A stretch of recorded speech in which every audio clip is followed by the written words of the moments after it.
code 400 on stocks can be frustrating.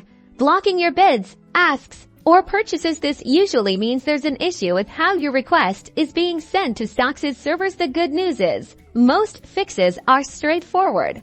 First, a simple restart can often resolve minor glitches. Completely close the StockX app from your recent apps or app switcher. Don't just minimize it. Ensure it's fully quit, then reopen the app and try your transaction again.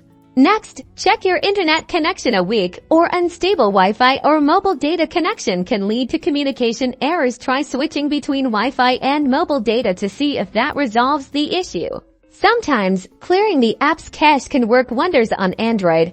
Go to your phone settings, find apps, then StockX, and look for an option to clear cache on iOS. You'll generally need to uninstall and reinstall the app to clear its data.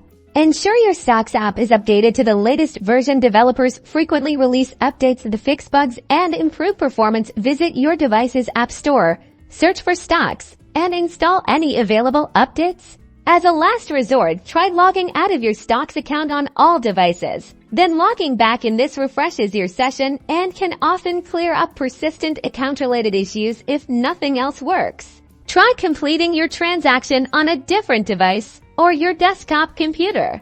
By following these steps, you should be able to banish error code 400 and get back to buying and selling on StockX seamlessly. Happy trading!